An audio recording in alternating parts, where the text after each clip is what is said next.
Oh my, did you have to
even if he is a crotchety old bear. He's never crotchety with me. That's because he's taken the place of a little granddaughter that he lost. Your sister? Yes, she was so much like my father. Now grandfather's lost them both. You're late! The ice will be melted if the sun gets any higher. And he wasn't the man who to play last night? Oh, it was all Amy's fault. She kept arguing that she should go even after her mommy said she couldn't. I've never seen her so angry. Truce, child. The room looks so Christmassy. Aren't you glad that the old Puritan days are over? What do you mean? I was doing research for my Christmas story with the spread eagle and learned that Cromwell's austerity carried across the sea. Here. Listen to this. In 1659, the following law was passed in Massachusetts. Whosoever shall be found observing any such day as Christmas or the like, either by forbearing of neighbor, feasting, or in any other such way, shall be fined 5 shillings. How grand. I'm sure they would not have appreciated a famous cookie jar filled with stars and animals and trees from the Bethlehem stable. Lead us to it. We're going icy, remember? Do you want to go too, John? Thank you, no. I just wanted to see Beth's face when we brought in the tree. I really should get back to my bookkeeping, if you'll excuse me. Bye, John. I went to ice skating too. May I, Mary? Well... What's that? In the back of the fireplace. It looks like it can't be. But it is. There's still a bit that's not burned. I can still read the title. The Pirate and the Persian Princess, my January story for the Spread Eagle. Oh no, Joe. Not the story you read to me yesterday afternoon. It was the best yet. It was in the attic, where I thought I left it. I was going to look for it after skating.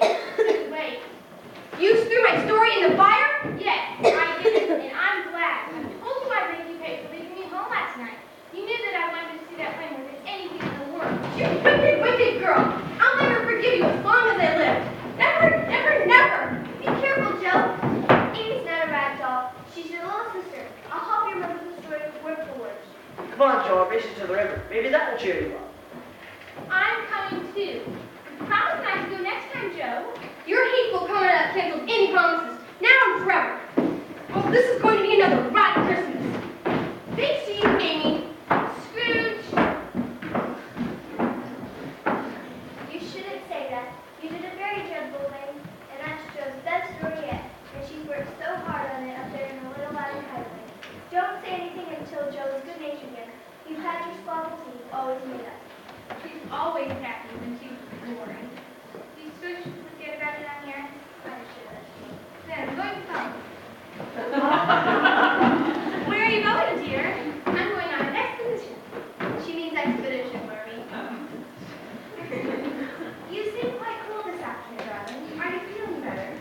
Would you like to help me with the mending? I'd like to, Mommy, but I really am too tired. Well, here. We'll sit.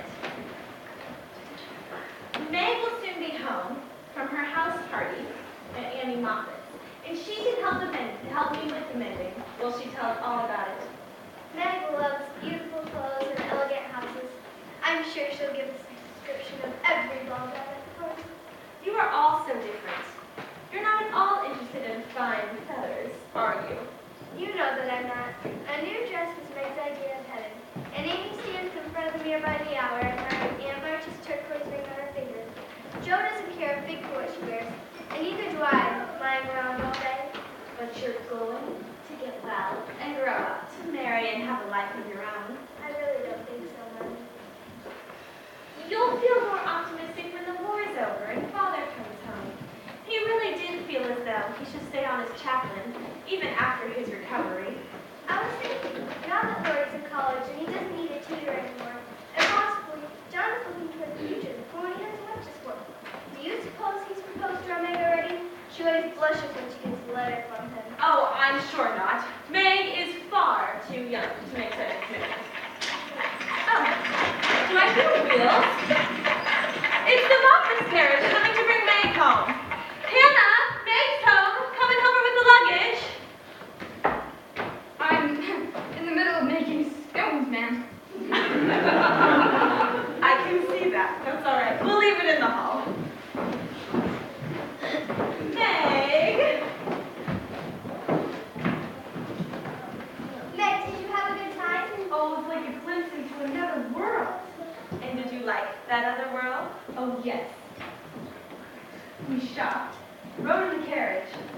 together the very fashionable families, went to the theater and the opera, and had 2 parties.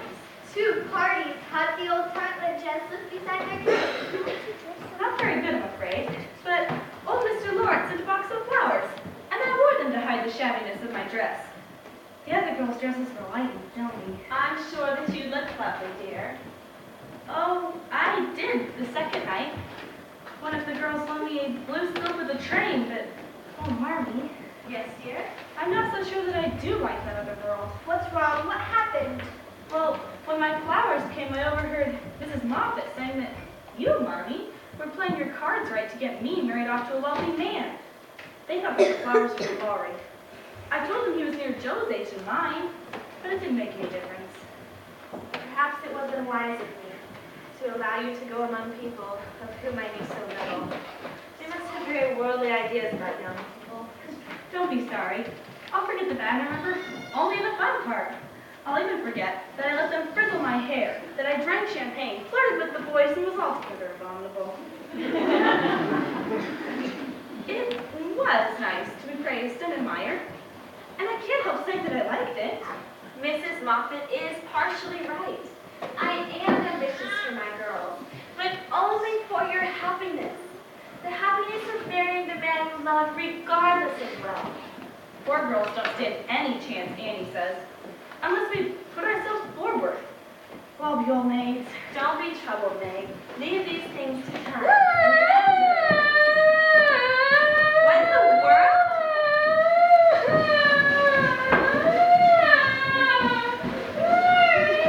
She fell in the river and Laurie pulled her out. It's all my fault, Marmee. It's all my fault. I knew that she was following us. And Laurie warned me that the ice was thin in the middle of the river. Hannah! I tried run fast. Someone took a shot at Robert's head.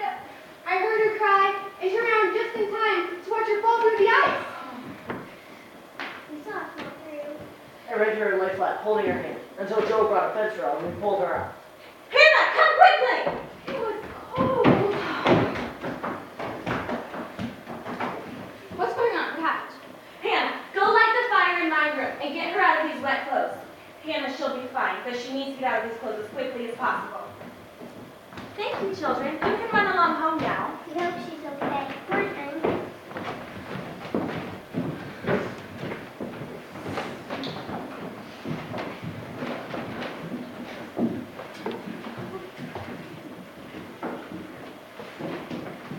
Joe, did you do this? What have I done now? Did you forge the note that Laurie brought me from the secret mailbox in the hedge?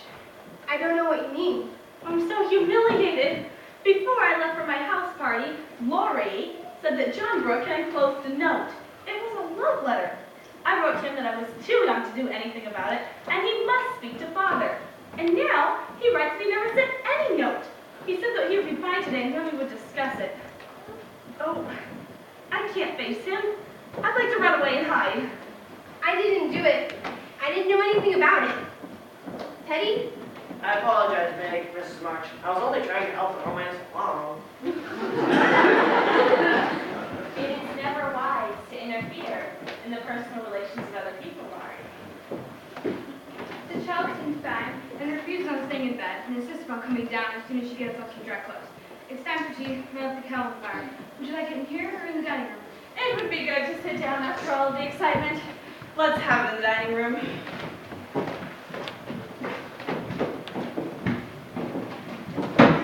Oh, it's Aunt March.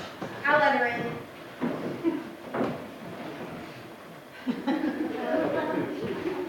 Good afternoon, Josephine. I brought some house food, Billy, for Beth. Will you have a chair, Aunt March?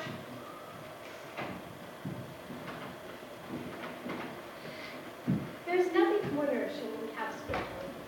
I want you to eat every bite of it. It will help you regain your strength.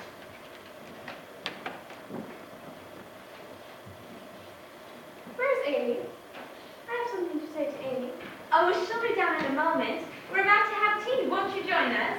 Did Hannah make scones today? I believe she did, Aunt March. And there's currant jelly as well as honey. And star-shaped cookies and gingerbread angles. Then I'll stay. Oh, Amy, how are you feeling? Hungry.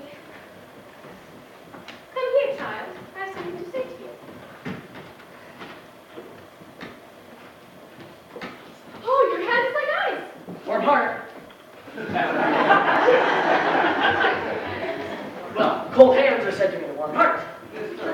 My hands are always warm, and I have a warm heart as well. Oh, yes, indeed, Aunt March. Now, because of my work, and I have to come over to get your parents' permission for a little excursion to Europe. Europe? Your Aunt Carol plans to tour the continent and the spring, and needs to take care of me.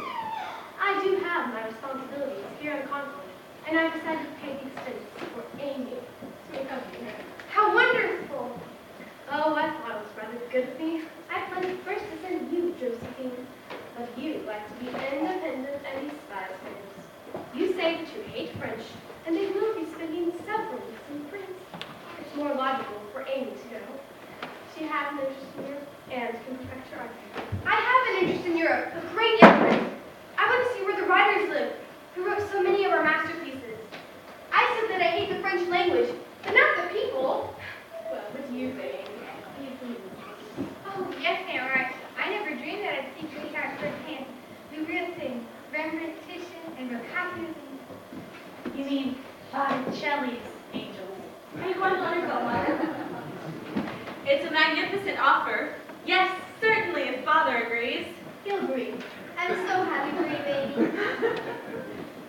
That you would really benefit by the sunshine of the Riviera, but you are not strong enough to travel. Oh, that is all right. Amy will share all of her adventures with us. You will quite often, won't you? Of course I will. Then I'll send sketches of everything. Now, Josephine, a writer does not have to practice his craft anywhere. All the writer needs is a pencil, paper, and imagination. I have plenty of that. Precisely. And so I told the editor of the Spread Eagle. Your little stories have so much merit, and that he should pay you for them.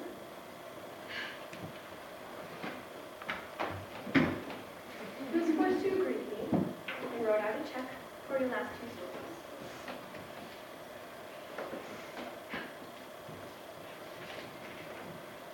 I'm an author, a real author, a paid writer, a professional. What a glorious Christmas this is after all. And it's all thanks to you, Aunt March. To Miss Josephine March, $25. Why, it's a fortune, an utter fortune. Look, Teddy, Josephine March, $25. Joe, I'm so happy for you. Thank you, Laurie. Tea's on the table.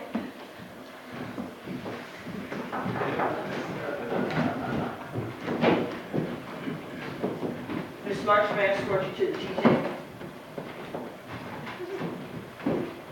Wait, don't go. Did I startle you, Margaret? Where did you come from? I didn't even know that you were here. I just arrived. Meg, Oh, no, please don't. I'd rather not. I only want to know if you care for me a little bit, Meg. I love you so much. That's not what you said in your letter. Only because it was something best said in person. Oh, you think me a silly vain creature who made up a love letter? Simply to test you. I think nothing of the sort. Here, does this look like a man who lives in the... Why, that's my handkerchief. The monogrammed one that Mother gave me on my 16th birthday. It's the one you dropped the first time you spoke to me. How silly I looked, dressed up as a stepmother. I've traded that bit of linen because it belonged to you, Meg.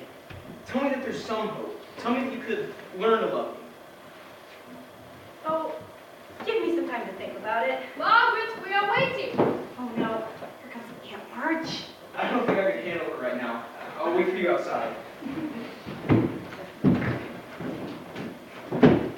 Mr. Lawrence tried to detain me, but I insisted upon coming to see why you are being so rude, asking everyone waiting. Was that the former tutor next door? Why, yes, Aunt March. She was just here. There's mischief going on, and I insist upon knowing what it is. Oh, you don't mean to marry him, do you? If you do, not one penny of my money ever goes to you. I shall marry whom I please, Aunt March. And you can leave your money to anyone you like. Is that the way you take advice? You ought to marry well and help your family. Father and Mother don't think so. Your parents have no worldly wisdom than a couple of babies. And I'm glad of it. This nobody hasn't any profession, has he? Not yet, but he's studying bookkeeping and will soon have a fine job.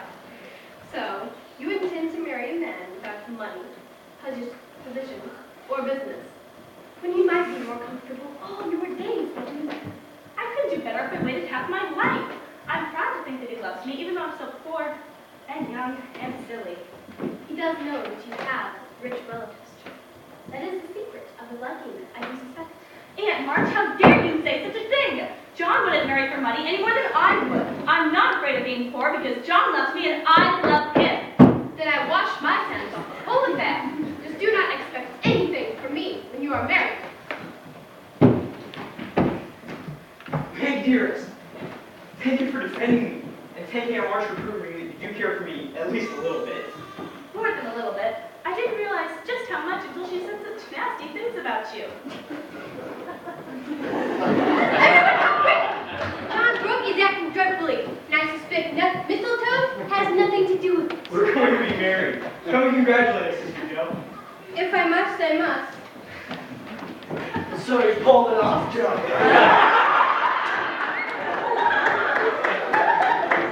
He certainly did. And now we're going to hear nothing but of rice and rings and righty things. Not one penny, not even a wedding present. Well, perhaps a towel or two, or a linen shelf. The Christmas spirit has touched her at last. What do you wager? That by wedding time she'll mellow so much that she'll stock the whole linen shelf? You know her better than I do. You'd win the wager. Oh, Meg. Father and I have often discussed this possibility. But don't you think that you're a little young for the responsibilities of marriage? We're willing to wait, Mommy. Yes, and I'm saving my money so I'll have a house to take her to. Here in Concord, I hope. I never take her away from this wonderful family. What a lovely Christmas present. Oh, I almost forgot. I have a Christmas present for Mrs. March, too. The Reverend March was granted a furlough and will be home on the evening train.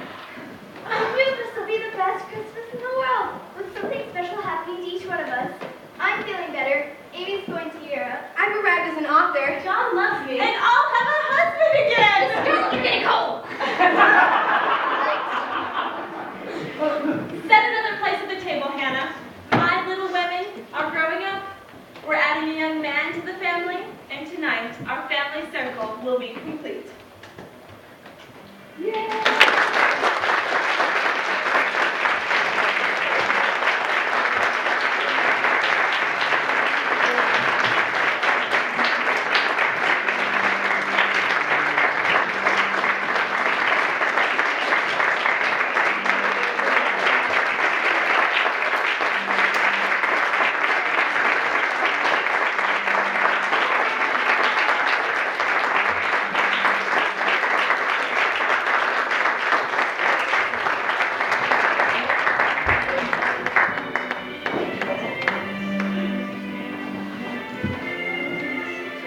So they did a great job. They give up another.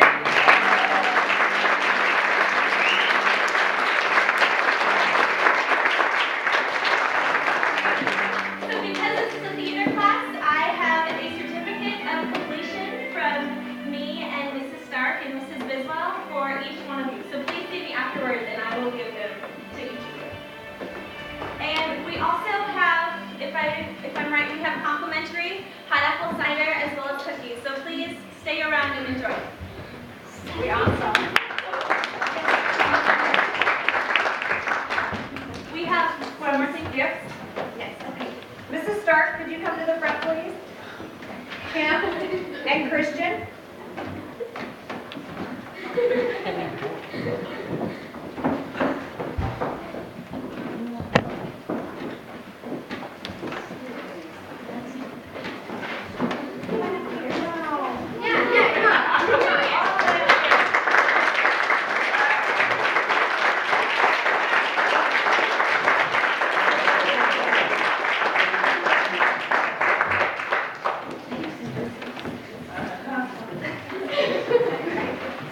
Sweetheart. Thank you, Mrs. Stark.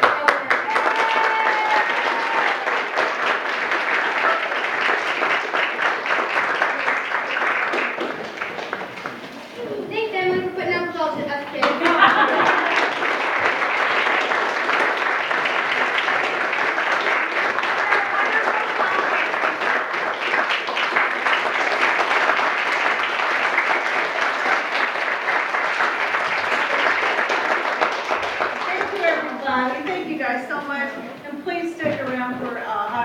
fires and put